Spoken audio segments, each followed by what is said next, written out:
Hidden in the depths of the mind is a secret tomb where knowledge, fear, mystery, and a macabre sense of enjoyment is held. Each corner is resplendent with its own curiosities, and each curiosity appeals to a different soul.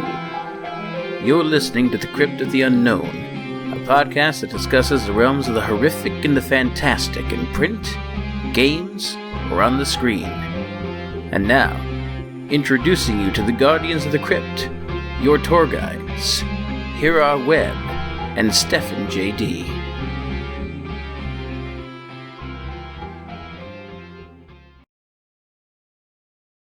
Greetings, weary travelers, to the Crypt of the Unknown, a podcast that talks about and discusses the fantastical and the horrific, the fun, and hopefully not mundane.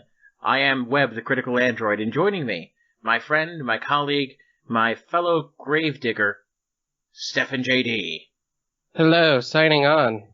Off of everything else and signing into this podcast because it was a long day. It sounds like it. Too busy plunging into the depths of the tombs, I take it.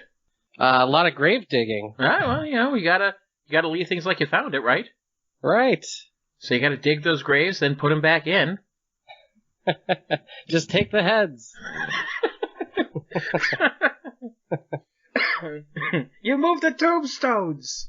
You let the bodies, but you move the tombstones! Oh man, remember that clown? Oh, I do remember that clown.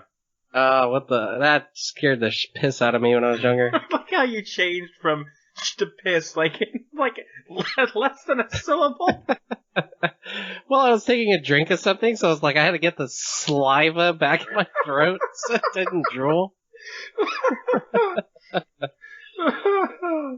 I wonder how many people are going to wonder what they're talking about. Like, why do they talk about tombstones and clowns now?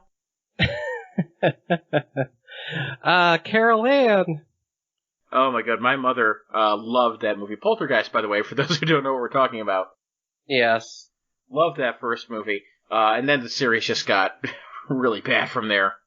Oh my god, I can't finish the third Poltergeist ever because they say the name Carol Ann. I think in one scene they say it 32 times. I would not be surprised. Ebert said something about that in his review for the film, which this is such a sidetrack from what we're going to be talking about today. But yes, it is. I do want to read that because it is pretty fantastic, part of his review for Poltergeist 3. He says, they were both annoyed by how frequently the film's characters cry out each other's names, particularly Carol Ann. Ebert said that when he went to see the film, the audience in the theater also became annoyed at the tactic and started screaming back the names towards the screen. It makes me sad, though, because they have Tom Skerritt in that movie. And Tom Skerritt's one of my favorite actors. Oh, nice. Yeah, I mean, I loved him in Picket Fences. Nobody ever talks about Picket Fences. Obviously, he was a bit bigger in terms of like notoriety in Top Gun and Alien, where he played Dallas. But yeah, I love Tom Skerritt. Yeah, he's pretty great. But you know who else I love?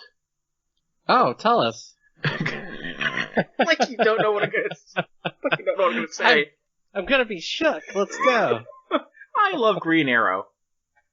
Green Arrow. Yes. Yeah.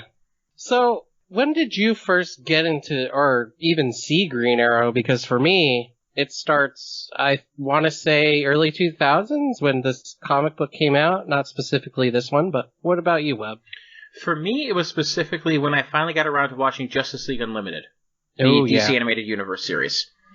And they had Green Arrow first and foremost in like the first episode, and he became a pretty major character in the episodes to follow. And I just fell in love with the character. His snarkiness, his idealism, the fact that he definitely thinks that he knows better than other people and knows what's morally right. And he tends to be able to back that up, too. So he's got a very strong moral code to him. I just fell in love with the character based off his portrayal in the DCAU. And I wanted to know like more about this character and where to start off. Like with reading him, because obviously Green Arrow's been around for decades. About as long as any of the other major heroes. He first appeared in 1941. So, I mean, this is a character that's going on, 80 years now? Yeah, it's getting there. So, yeah, his history is long and very deep in terms of how far back he goes in DC Comics. But for me, I had to start off with the graphic novel we're going to be discussing today, Quiver. Okay, so here's the thing. When I read Kevin Smith comic books, it's never like they're bad. I've only read a few. In fact, the few that I've read I've actually loved. But I've heard things about the other ones I haven't read. So, Cacophony, I heard a lot of people didn't actually like. Cacophony? Cacophony. Here's the thing. Every single... No, I said it's purposely. Every single reviewer that I've seen talk about it, they're always like, Cacophony. I'm like, okay, I'm going to say that. You know what you need to tell them? Actually, I don't. You need to tell them to pay the rent, Colette. Oh my god, here we go. Is it too early in the podcast series to be doing meta references? Yeah. I think people are appreciative if they know what we're talking about. Tell them to pay the rent, Colette. Pay the rent, Colette. Yeah. They were evicted from the cacophony they were making.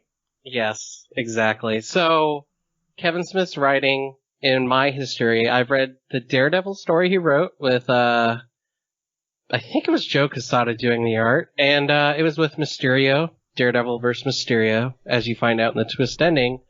Spoilers for an old comic book. And then I've read this one, and that's it.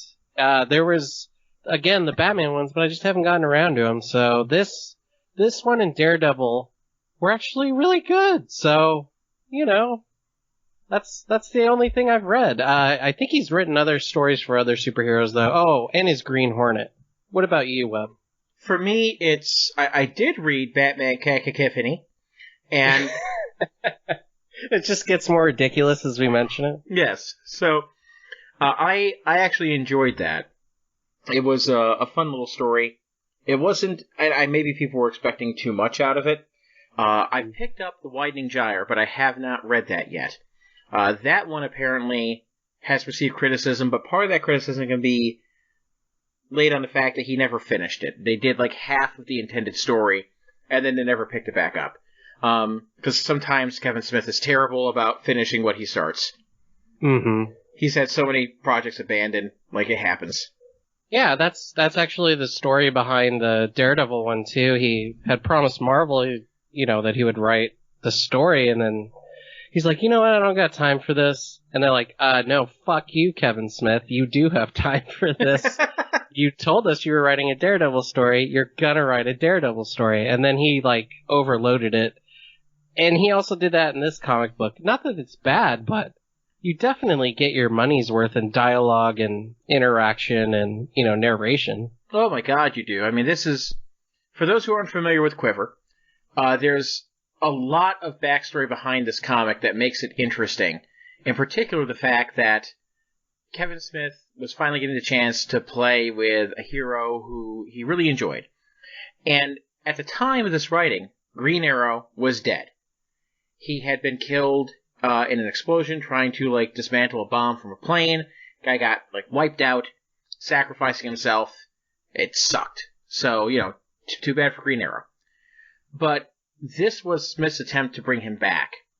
And the collection of Arrow, or of Quiver, that we'll be discussing, is the first 10 episodes, basically, of, 10 episodes. It's the first 10 volumes of the run that Smith had. And the full run is actually would include more issues, that were compiled in another, trade paperback called The Sound of Violence. So, that continues right where this left off, but this still, from volumes 1 through 10, tell a complete story about the revival of Green Arrow. The background behind this also has to do with a lot with the Green Lanterns. It has to do with the Justice League. It has to do with time. Time is probably the biggest component of this story, because for Ollie And the first time we actually kind of see him in action here, he doesn't realize that time has passed. And there is a reason that we will explain later for that. But as you see him in the beginning, and this is one of the most hilarious things, I didn't even look up the artist, but he does a good job because Ollie's in his arrow gear, but he's a bum. Yes. And he's wearing Converse. And one of the greatest things is the arrow he's holding is a 40 ounce of beer duct taped to a piece of wood. Yeah, that's all you can manage. Yeah, that's it. And in the corner here, there's also a cereal box that says Slam Flakes, which I really want some Slam Flakes. It's hard to say Slam Flakes. Try to say it by pipe. Try to say that when you're drunk. Laugh like a Slam Flake. Slam Flakes. So yeah. Give me some of them Slam Flakes right next to that issue of Batman Kikakurifi. Batman Kikaka. Batman Chicago? Kikaka. Chicago. By the way, the penciler for Quiver is Phil Hester, who does a remarkable job with all of this. That's right, Phil Hester. So yeah. But the good thing about, like, introducing Green Arrow back into with all this is that Kevin Smith was smart enough to bring back the people that we want to see when he comes back, and that doesn't just include the Justice League. That includes, Black Canary and Roy Quiver too. Yeah, and for this actually starts off in a weird way because it actually starts off with a discussion between Batman and Superman. Which is strange because we're going to see a lot of Batman in this too because, Kevin Smith, guy loves Batman. So, in this conversation that they're having, we see Smith's sense of humor come right out as they're just, Batman and Superman are discussing levels of pain because the sun right now is kind of being blotted. The sky's very dark and it's making Superman a bit weaker because of everything happening. And so, it's Bruce is kind of taunting him about it. It's like, now you get to know what it feels like to, it's like to feel pain. And Superman's just kind of like, I felt pain before. It's like, not this kind. It's like, what kind of an idiot catalogs the kind of pain a person can feel? And Batman's just like 473. So he very much knows, Kevin Smith knows that he's going to have fun with this. But that discussion turns into something later because Superman feels like something from him, like something has kind of brushed up against him or touched him. He can't describe it. But there was a feeling that something had left his person. But he doesn't know what it is. And what we find out later is it ties into that, so we won't go into it at the moment. But like you said, we just had this bum of a Green Arrow just kind of coming out of nowhere like a hobo. Yeah. And the thing about bum Green Arrow, and the thing about any superhero who's kind of been in this situation, because it has happened to a couple superheroes, Batman being one of them, is that they always have either people around them who, when they find this out, they know a certain protocol to handle the situation. Especially Batman, who actually has something locked in his mind that he meditated in there or some bullshit that Grant Morrison wrote. God, Grant Morrison. Yeah, but Green Arrow doesn't have that, which is great because again, Green Arrow is a street level superhero. He's working for the guy on the streets, Right. And it's brilliant for that reason because he says that to the Justice League, but he doesn't say it oh, I'm any less than you guys. He's like, no, I'm street level. That's what's up. He's got an attitude about it, an edge, because at the end of the day, he's dealing maybe with the more murky stuff where, Superman just knocks somebody off the earth and that's it. Which, for me, I love Green Arrow for that reason. Oh yeah, the fact that he's basically like when Marvel has their equivalent of the Defenders, and people who are just down on the street level, like Daredevil, I know what they did with the entire Defenders line with the live action series, Luke Cage, Jessica Jones. Here's Green Arrow. He is very much on the street. He's almost derivative of Batman with the story. He's rich, uses his own, has an arrow cave, which they constantly are poking fun at things too, which is great about this comic too. Kevin Smith will not let these things go. No. but they're constantly poking fun at Green Arrow's origins, and he even points out sometimes, too, how ridiculous some of these things are, like an arrow cave, what was I thinking? And he even points out, too, how ridiculous it was that back in the day they would just travel around the world fighting crime with, like, kids, with teenagers. And it's like it was a completely different world. What were we thinking? How were we not arrested and, like, put in jail? And it does give him this very grounding connection to us. Like, we can understand where this guy's coming from. Because even though he's like this millionaire or billionaire talented archer, who none of us are at that level of anything when it comes to wealth or his talent for archery, we still feel like a connection to this guy because he still feels like a regular guy in a way. It's kind of timely because he even takes some pot shots at how much he does not like the police.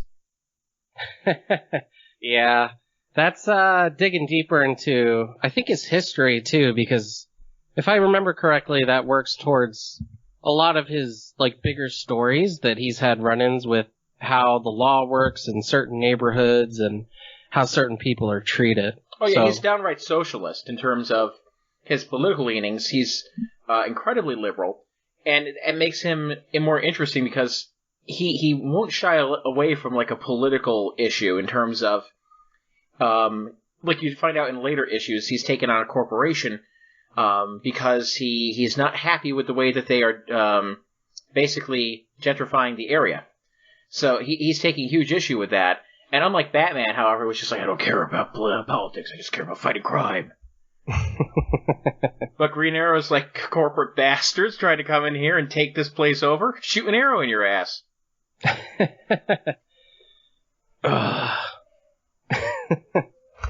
But he's great about that. Like I said, he's relatable, which is what makes when you put Kevin Smith in charge of him, because Smith also makes the other characters relatable too. Like you said, Black Canary's in this too. And one of the first scenes that we see her in is she's like trying to rescue the wife of a mob boss. Right. And she even like gives her advice too about like, trying to find a man who won't abuse her and take better care of her. If she's looking for somebody, that's, find a real man. And she just like jumps out the window and then she comes back in and say, real men do their own dishes, by the way. And then goes back out again. That's true, though. Real men do their own dishes by putting them directly into the dishwasher. You're supposed to pre-rinse them, Stefan. Oh, God, that's why they never come out clean. Yeah, that's the problem.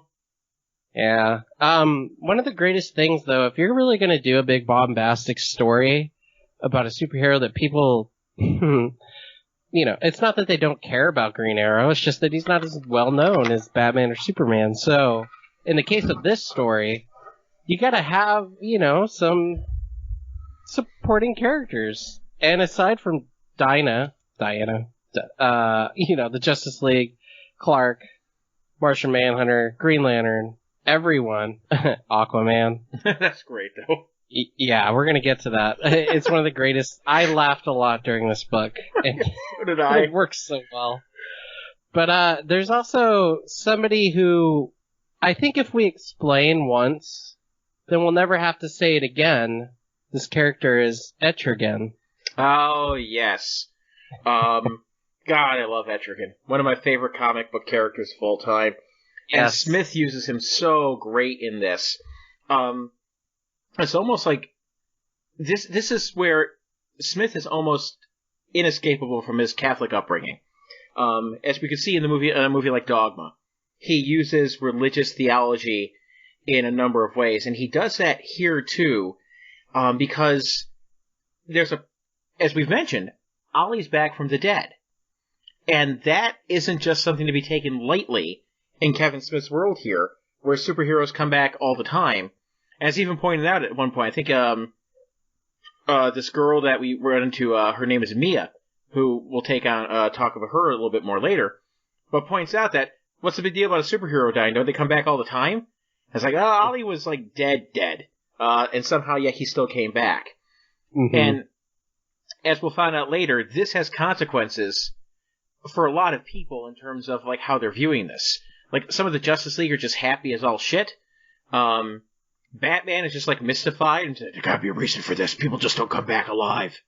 and And Etrigan, on the other hand, reveals that this has massive consequences on a spiritual level, and what it could mean for the sanctity of hell versus Earth. That's true. Etrigan, if anyone doesn't know, a man that's half man and demon, and he's kind of cursed with this. His name's Jason Blood, right? Yep. Jason Blood was bound to the demon Etrigan as punishment for his misdeeds, and it's made him immortal. So Jason Blood's been around for centuries, and he is able to change back and forth between the demon form of Etrigan and Jason Blood, but they are two different people. They do not share a personality or a mind like that. One knows what the other one is feeling, but they are two distinct personalities. It's almost like the Incredible Hulk in a way, with Bruce Banner and the Hulk, except for Jason Blood does kind of rule the body like Bruce Banner. He's not entirely in control of Etrigan, let's put it that way. Just like the Hulk. It's so similar, there's a thin line there, the only difference is the Hulk is gamma rays and blood is magic. Right, it's a very, very good connection. They also have very different motives, as we'll find out, because Etrigan is very single-minded in what he needs to do, as we come to find out later on. Right. The only good thing about this, because when Etrigan gets involved, I obviously know that some form of magic is going to happen. And you were talking about, some divine happenings here in Kevin Smith's writing. To me, it felt like a resurrection, is what this is. It's a death and a resurrection and then a comeback, a rising that happens at the end of the story. The death we learn in the beginning when Ollie's talking to the Justice League and everybody, especially when he runs into Aquaman. He's like, you've been gone for years, or he says something like that, to the effect of that, and he's like, I thought you were dead, and Ollie's like, well, I hope my death is off for a couple of years, what are you talking about? Because he, again, doesn't get it, and every time he's clued into a fact, it starts to rise into the fact that he's been resurrected in some way. He's not dead, but he's not alive. And one of the reasons that we find out that this is happening is because there is somebody who has taken Ollie in to help him, a guy named Stanley Dover, who's just an old man that Ollie happened to save one day. And Stanley is incredibly wealthy, made his money off of great software investments and other things, so he's very tech-savvy as well. And he understands that Ollie seems to have lost a sense of time. So he's been trying to, at least what he tells us, is he's been trying to keep Ollie situated in a place where it's not going to jar him. So he's put old technology in the house from the 80s, trying to keep him in a time out of mind or time out of place. But slowly, Ollie's starting to pick up on things, like when he finds out that the mayor, who he thought was there, is no longer the mayor, and how people have grown, they've changed, and he's very starting to get confused about this. And when it finally dawns on him, it's a huge revelation that he is having problems understanding as well. Mm-hmm. He doesn't even remember getting into this great debacle or with Green Lantern and basically helping end his life. There was this huge explosion, and Batman kind of shows him the video and reveals it into the Batcave, and he's like, all right, we got to get to the bottom of this. Yeah, Batman does not like this. Yeah, he's like, you're into detective work. That's it. If you're feeling a little brave and bold, let's do this. Which Batman smiles, and that's just some goofy Kevin Smith work right there. Because if anyone doesn't remember, Brave and Bold is a sitcom that my mother used to watch. I'm just kidding. Yes. It's a comic book. But they go on the mission to start to try and unravel the story. And that's when they meet Etrigan. Yep. And Etrigan, basically, when he comes into contact with him, he puts him in this little... What's it called? It's a pentagram of sorts. Pentagram. And, again, I'm tired, people. I'm sorry. A pentagram And all these monsters come out.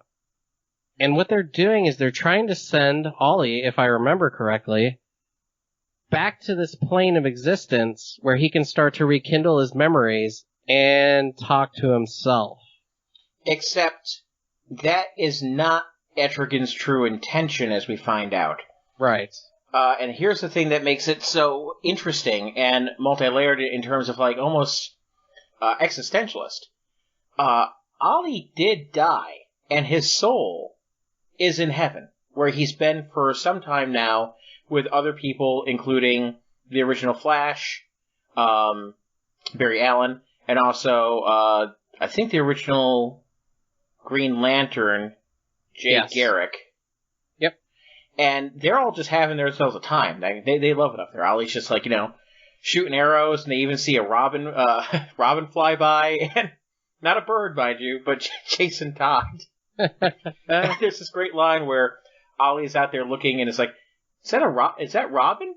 And I think it's whatchamacallit? Spectre is there. Hal, in the form of the Spectre, who he is now. It's like, yeah, one of them. I do like that though. I totally forgot about that. So yeah, the fact that there's more than one Spectre, that's awesome. It is. And Hal's great in this. Obviously, this character, Hal, has been through an awful lot, because prior to this, he'd gone mad with power, basically. And he had caused a lot of destruction and death. And his penance for that, essentially, was becoming the Spectre. Basically the wrath of God on Earth. So, he reveals a lot of what happened to Ollie, because Ollie's been pulled into heaven at this point in time. Etrigan was trying to burn him to a cinder, because Etrigan was able to determine that Ollie has no soul, that this body on Earth is soulless and should not exist. So this is a concern. As Etrigan's about to destroy him, boom, Ollie's body gets teleported into heaven, and he's just like looking around, pretty confused about stuff, and he says, there's somebody here you've got to talk to who will explain everything. And of course, who is it that explains it all? His soul. Yeah, Ollie himself. And they have a interesting heart-to-heart that is very awkward for the both of them. Yeah, I mean, and it gave me pause, because it's like, what would you say to your soul knowing that you're kind of like the hollow shell casing of what holds it? I mean, what would that conversation even be? And in the case of being a superhero, would you be against yourself? I mean, how could you relate in any way to the situation? It's just so supernatural and spectral and everything that it totally drew me in. By this point in the story, I was drawn in, because I was like, wow, what could they possibly talk about? And everything they say was great. Are you saying that Ollie may have had a feeling that he was a bit beside himself? When you start duct taping 40-ounce beer cans to your quiver, there's something wrong there. So this is just another step in his gradual descent into insanity. Exactly. but it is great, and they have a very tense conversation about this, because Ollie is just as stubborn with or without his soul, and both of them feel they were very much right in what they did. Essentially, Ollie and Hal specifically felt guilty about everything that he had done, and the fact that Oliver was dead. He couldn't handle it. It was tearing him up inside. So he wanted to try to bring the body of Oliver back to life by taking the material, like the molecules from Superman that got stuck on there when Supes tried to save Ollie and save the day there. And he just got the barest molecules of Oliver Queen and turned it into a living being. And they implanted the memories from Ollie into him, but only at a certain point. They cut it off before things got really bad and Ollie killed for the first time. Right. Well, all this is going on as well. In the Batjet, Batplane, Bat whatever, Jason Blood is basically, everyone is in there being driven back, and Batman mentions Stanley Dover, and Jason Blood's like, okay, turn the jet around, we have to go back to Star City. Yep. Yeah. And they're like, what? Why? I will mention, though, because we kind of graced over it a little bit, that the Justice League, when he actually does meet them, he goes up to the Justice League Tower and everything, they're so into him being back that he can't take it. Because, again, Oliver, while he is part of the Justice League, he's not really a team player type of guy either. Right. He likes to be on his own. He likes to be solo. He doesn't like doing the big jobs. He likes being street level. One of the things he always yells to Aquaman while they're arguing, he's like, pipe down, Red Lobster. God, Kevin Smith. Before that too, he was when he first meets him again, and Green Arrow and Aquaman are talking, and Ollie's just laying into it. It's like, what do you think you're doing down there, holding a monarchy still? Don't you know that democracy is the way to go? I mean, seriously, if you were in the Justice League and we're trying to fight for people's freedoms, and you're down there with some sort of monarchy, the only ruler, about time you have elections down there? He's tearing into him. Oh, yeah, I totally forgot about that. That's great, too. Yeah, it's great. Ollie's so single-minded in that, and there's this silent pause, just like this extended pause where Aquaman's just looking at him, just like, I miss you so much, Ollie, and then he hugs him. Yeah, and they do a lot of, they say the exact same thing at the exact same time because they're so tight and close together. Yeah, it's adorable. Yeah, it's very nice because, it kind of shares, that they're buds a little bit more. Another thing I'd be remiss if I didn't mention is that this story, oddly enough, kind of ties into Sandman. And we get to see the Sandman there in the tube as you read in Volume 1 of Sandman. So this story just does everything. Justice League, Green Lantern, Heaven, Resurrection, everything. Everything's thrown at this for a supporting cast to try and keep the story upbeat, keep it going. It's great. I mean, because you couldn't ask for anything more for a Green Lantern story. And do I think Green Lantern could live on his own in his own comic book? Of course I do. But for this one, Kevin Smith just throws everything at it, which is brilliant. And what makes it so great, too, is that there's this palpable sense of fun. Like, you just have this feeling of, like, somebody plopped a big toy box of action figures in front of Kevin Smith, and then just told him, play with whatever you want. And so he took his favorites. He took Green Arrow, he took Batman, he took Etrigan, and it's like, these are the ones I really want to play with. But there's so many others I can work into here.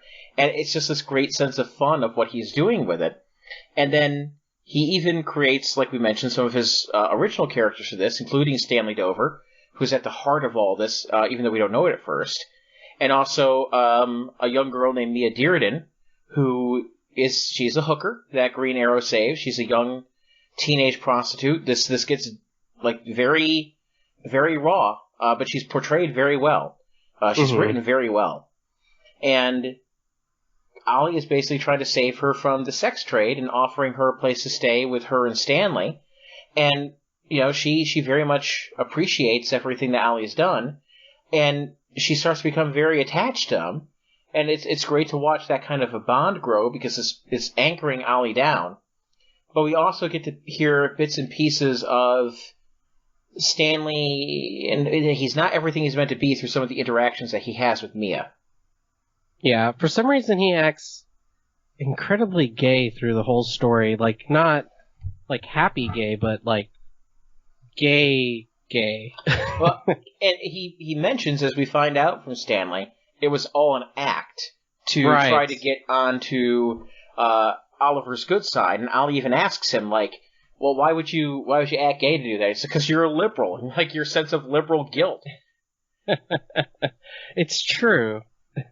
For Ollie, yeah, it would be, because, mind you, Ollie's from a time where homosexuality, for like those like liberals who want to like stand up for the rights of others without actually like understanding where people are coming from, because that's a pet peeve of mine. Like when people pretend like they know what other people's lives are like like when they say, oh, the poor gay people of America and the things that they had to go through with their discrimination against them. It's like, yes, are gay people discriminated against? Of course they are. But do you actually know what that discrimination is like enough to where you can comment on it?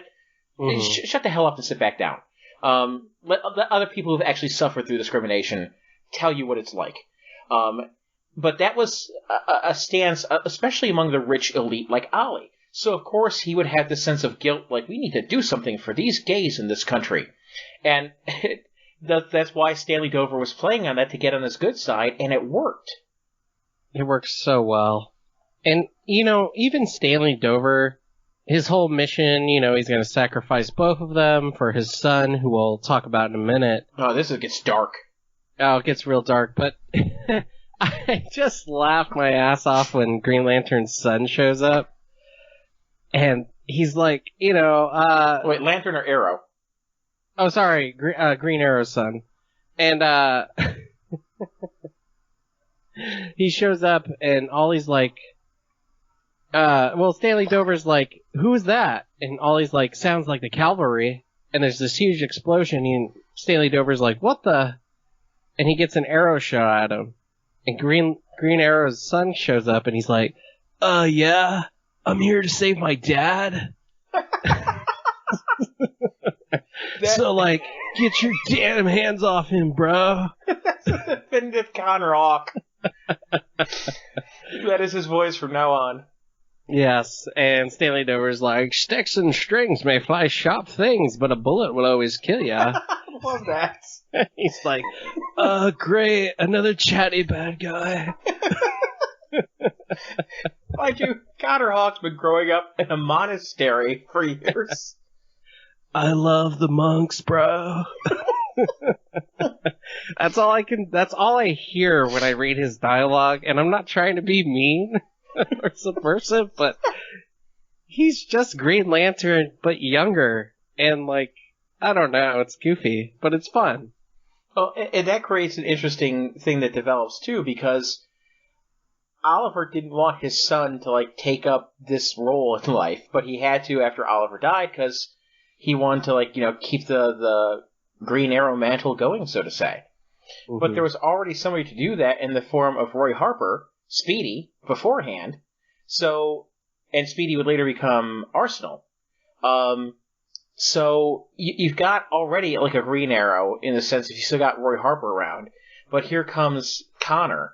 So you have this really weird thing of like a father and his biological son and his surrogate son, which creates an interesting triangle between them, and just three pretty interesting characters in their own right. Yeah, and then now he's adopted a hooker too, so, I mean, yes.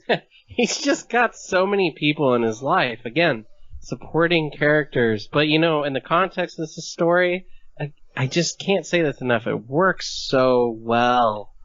And even Stanley Dover, do you want to talk about his son? Because I feel like this is the darkest moment of the story. Oh, this is really dark. So Stanley, he has such detailed background for a villain here. And like it doesn't feel like exposition, even though it totally is. It's one of those classic, Arrow's Ollie strapped down, being ready to be killed, essentially, or his body being taken over because it has no soul. Like a James Bond villain. Yeah, essentially. It's like, do you expect me to die? Do you expect me to die, Goldfinger? No, I expect to implant my soul into your soulless body. Hey, everybody. Apparently, Goldfinger was Dr. Nick there. Mm-hmm. Hi, Green Arrow. Hi, Dr. Nick. I tried to implant my soul into your body. Very experimental surgery. No risk. Sign here on the document. Yes. So, anyway, I tried to implant my soul into you and I came up with a pair of sneakers. Wrong soul. Anyway. What are you doing to my dad, bro? I'm taking his sneakers for soul. Oh, I misread the recipe.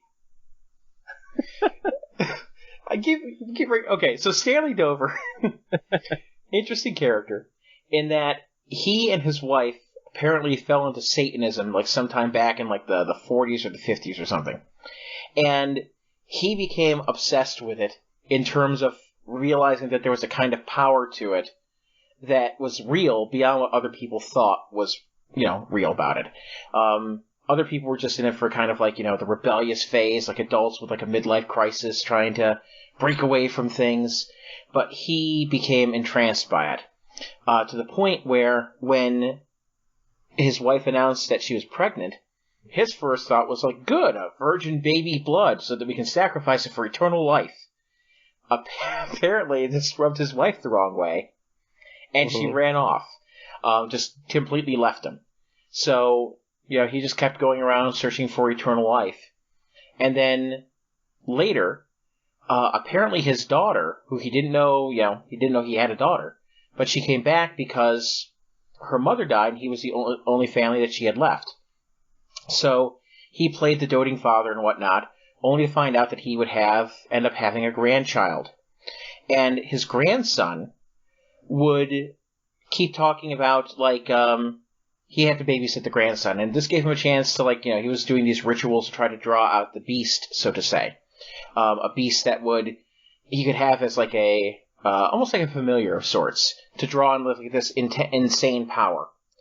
And also hopefully be able to harness it for the power of the beast with no name, as it's called. And this was like a huge thing that he was trying to do. But as it happens, when he was doing all these summoning seances while he was babysitting his grandson, he did draw the beast out, but the beast imprinted itself on his grandson. And he didn't know about this until years later, when his grandson starts talking about the invisible imaginary friend that he has. And then that's when Stanley realized, like, oh, the beast did come, and it just bonded with my grandson. And so he tries to get to the beast, but the beast knows about Stanley, knows what he's doing. So he runs away. And so he figures the only way he can get the beast to come back is to put his grandson in grave danger. And he does this in the most miserably disturbing way, in that he basically starves his grandson, and like the only thing that he ends up feeding him is like having a drink is like the blood of innocent children. Like, it's really sick. What he's trying to do to his son to draw out the beast. And at the same time, as a backup plan for all this too, he wants to put himself into Green Arrow's body, knowing that he could do a soul transfer with the power that he's harnessing. Yeah, and the good news is that through the fighting, because we still get the demons summoned, we get a lot of summoning, really, which ties into Sandman again. Yep. Stanley basically gets it. He does not get away scot-free off of this. That's a DC joke. I know people got that. And the monster eventually says, I don't want his son seeing this. And he eats his dad. Granddad. And this is a great line where that happens too. Yeah. Arrow and his son's like, should we do something here? And his dad's like, what? Offer him salt? And the monster's like, I trust that was okay with you too. And he's like, well, he was a child killer. I'd say the punishment fit the crime. I love Ollie's response to it. Just like knowing that they're not going to be able to stop this beast if they wanted to. It's just like, what, to offer him salt? Yeah, like, what? What are you talking about? Oh, I laughed out loud so hard at that line. Yeah, there's a lot of good one-liners. And Kevin Smith, it's in this case, it's not toilet humor. It's actually just off-the-cuff funny. Well, there is almost some toilet humor. There's some great scenes that we have that are flashbacks between Green Arrow and Black Canary. Yeah, okay. There's one scene where they're playfully fighting in the kitchen after washing dishes, and Canary's like trying to spray him with the spray nozzle from the dish from the sink, and like they're fighting back and forth with it, and then at one point in time, we see the panel of her with her back up against the sink, and Ollie is moving downwards with his back to us and his face towards her. And then he makes a comment about how things are suddenly getting more wet around here. Mm-hmm. In a not too subtle reference to the fact that he is employing the art of cunnilingus. Yes. While perfectly putting in the fact that they were doing dishes beforehand, you can't get any more hardcore sexual than that in a early 2000s comic book. I'm pretty sure this wasn't Comic Code approved. No, I don't think it was. It is so blatantly sexual, but it's done in the context of showing the passion that was between them. So it's not just like titillating for the sense of being titillating. It's actually showing like their home life and the kind of like just unbridled passion that they had for each other that Ali no longer has with her. Mm-hmm. Because Ali was also a bit of a philandering ass. Yeah. Usually with any superhero, especially with Ollie being a street level one, you kind of have more of that romance of having either a dark history of neglecting people, or neglecting yourself, or neglecting the world around you. In Ollie's case, he did all three. Yes. So he is rife for that type of writing, and Kevin Smith definitely gives him perspective on his past life and his future life with his son, as we see at the end of this story. Yeah. And that's it was kind of a heartbreaking moment when he's talking with Black Canary when they're flying in the jet before they turn back around to go after Stanley. Mm-hmm. And Dinah can't forgive him for the things that he's done, and meanwhile he's there saying, "But I don't even know what I've done. I don't know what these things are, and how can you hold it against me if I don't know what happened?" And it's a tough situation for him to be in. Mm-hmm. And all we know is Smith kind of ends it on a more powerful note, I guess, where they're happy that he's there because Ali is finally, in order to stop Stanley from taking over his body, Heavenly Ali decides that he has to go back down to rejoin his body. The soul has to leave heaven. Yep. He gives up paradise to come back and just be a schlub. A schlub superhero that we all love. But there's something in there. I mean, what was the greater context, do you think, of leaving paradise to come back and be what some people would consider great superhero save lives, like giving up, again, the greater good for the lesser? With Ali, it's so hard because he had felt like he had done what he needed to leave a lasting legacy, in terms of he made his final sacrifice. He went out the way that he wanted to go, knowing what it would do for people. He tried. And then, he got his reward in heaven. So, when you get your reward, should you feel obligated to give that back up? And I guess it just goes to show him that, as stubborn as he is with what he feels is right, he is still very sentimental. And he still has those moral boundaries that he set for himself that he can't turn away from. And he knows it's the right thing to do, even if it takes him a while to come around to it. I agree. And, the bigger question is, too, when we go to the crypt, there is a bunch of unknown. So, in Ollie's case, he's been there, and he decided to come back, even knowing what was afterwards. And I think that is one of the greatest triumphs and qualities of his character, and of any superhero. Not to mention the fact, too, and this is kind of one of the dangers that Ollie puts himself in, is he was in a place of peace, paradise, no pain, and he has to give all that away to go back down to Earth where he is subject to all those pains again, and he's also subject to his own personal demons again, which means that if he lets them overtake him, and if he starts acting like he used to, what's the guarantee that they're going to let him back in? That's true. Even a couple people in the Justice League are weary about it. They're like, huh? You're dead. But, at the end of the day, I will say Green Arrow is a great character in this comic book, especially if you had to read any Green Arrow comic book.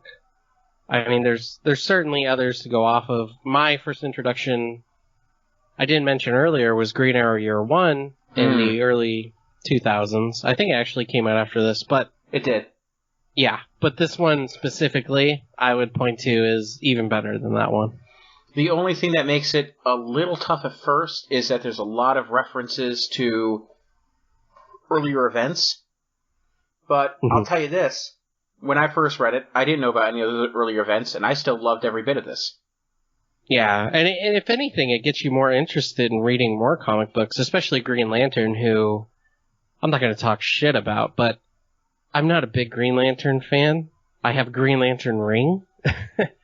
I have a lot of Green Lantern comic books, but I'm not the biggest fan. But it would definitely get you started in that direction. It could definitely get you started in a lot of directions with Black Canary, early 2000s, little things they mention, if you could catch them or even read up on them. So it's good for that reason. There's also that part about, like, you know, when when Ollie goes to the Justice League and he's like looking at the Green Lantern, who the hell's the kid? Yeah, that's right. I forgot about that. He's not a big fan of Kyle. Kyle over there. Yep. Yep. Oh, and then when he sees when he sees Wally as a Flash, it's like, well, little Wally, look at you, all grown up. The kids grow up so fast these days. Kids growing up fast these days. It's so great that time out of place that Ollie is in. It's pretty funny to watch the results of that. Like when in one of the first scenes where he's taking somebody down and the guy goes like, "I gotta call the police," and he holds up like a cell phone, and Ollie's like, "Call the police with this? What do you mean? This? Who you think you are, Batman? You can't have technology like that." I think they even mention it in his Arrow Cave too, don't they? That he has like a old 1990s computer of some sort. They're like, what is it, floppy disk? It's like running DOS. Yeah, DOS something. Yeah. It's great. There's so many moments that are just hysterical, but also really well done. So before we, give this our seal or our, I guess, grave of approval, any final thoughts about Quiver? I'll say this. Kevin Smith definitely came into comic books a little later than he should have. I think he should have started out way earlier, helped pave the way, because as we all know, when the speculator boom happened in the early 90s, the rest of the 90s was kind of disregarded as bad and awful, and that's certainly not true. And if we had Kevin Smith there, I think a lot of people would feel differently, because while he's not a big prominent writer in comic books all the time, when he does show up, people pay attention, and that's all that matters sometimes, is when people just pay attention to comic books. So this is definitely one to pay attention to. I guess we'll go on our final thoughts. This really is and was the greatest Green Arrow story I've read. So I don't know about you, Will. I mean, I love this story to tears. I also very much enjoy the follow-up Sounds of Violence, which includes Kevin Smith's original villain that he creates of Onomatopoeia, who you'll see pop up in that graphic novel. So, taken together, if you were to expand this out to include that as well, since it takes place right after this, you have two wonderful story arcs. And I cannot imagine a better way to bring a character back into the public consciousness in a print form than this. I mean, this did in print form for Green Arrow what the Iron Man movie did for Iron Man. Not as on a big of a scale, because obviously the comic world today is not as big as the movie world is today. But this did revitalize Green Arrow tremendously and help put him back on the map. I do not think Green Arrow would have been such a large character in Justice League Unlimited if it wasn't for this run that Kevin Smith had with Quiver. So, to me, this is one of the best character revivals I've ever read. It is one of the funniest comics I've ever read, start to finish. It's amazing in terms of just how much humor is packed in here. And it's also very dialogue heavy. But the dialogue is so quick-witted and fun that it doesn't matter how loaded the pages are. Remember when we were complaining about how much dialogue there was in Maximum Carnage? Oh, I remember that. And that dialogue was just so boring or on the nose or needless, but it feels like Smith cared about every word that was being put onto the page here. And I think what happened is that he had so much dialogue and story he wanted to tell that he had to cut it down to the best parts. And he did it successfully. But with Maximum Carnage, it just felt like they were trying to fill space for no reason, that when the things didn't need to be said. But here, things did need to be said, and they were said with just the right amount of comedic tone, seriousness, and intrigue to keep the story moving. And I absolutely love this. It's one of my favorite comics in terms of an overall story, and it's a graphic novel that I adore. It's always on my shelf, ready to take down whenever I want to read it again, and it's rewarding every single time. Yeah, I agree with that. I will echo that. The other thing I want to say too is that if you do enjoy this story, I mean, seriously, go out and get it.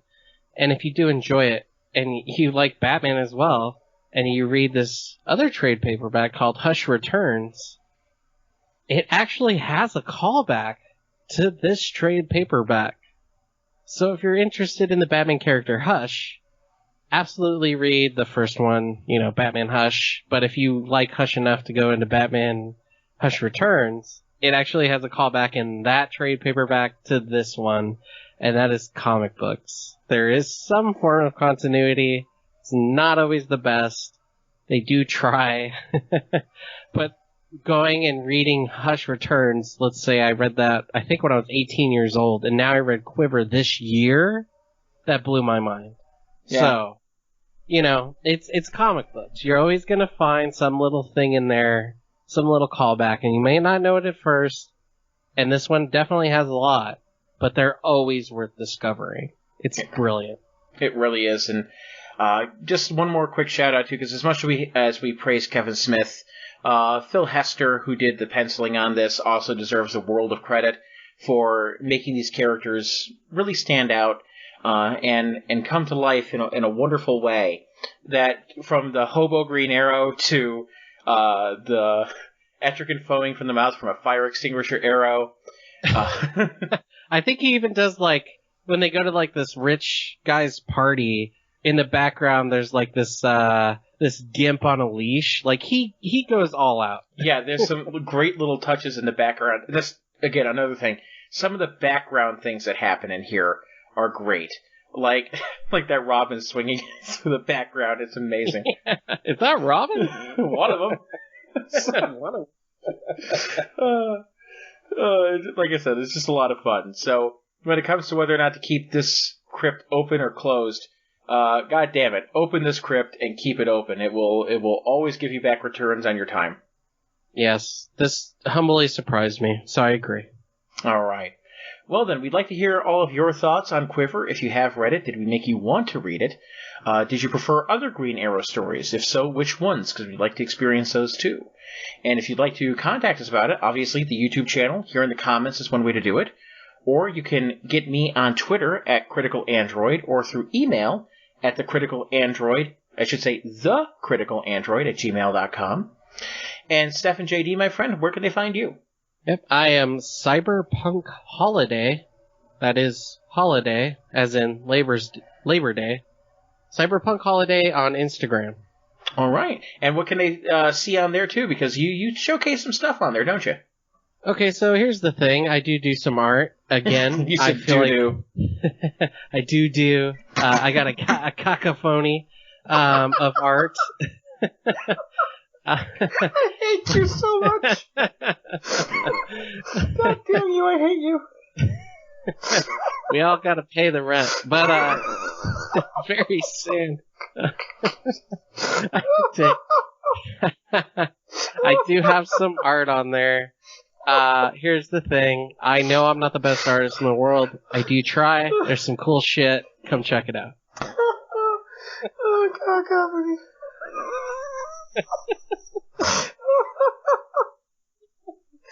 I'm going to be saying that at work tomorrow. Thank you for being a part of this podcast.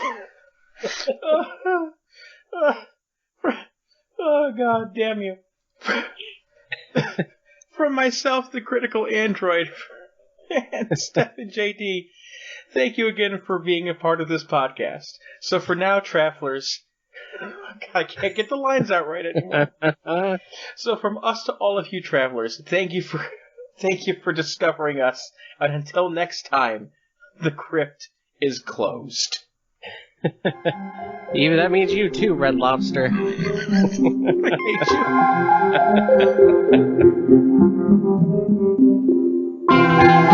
hate you.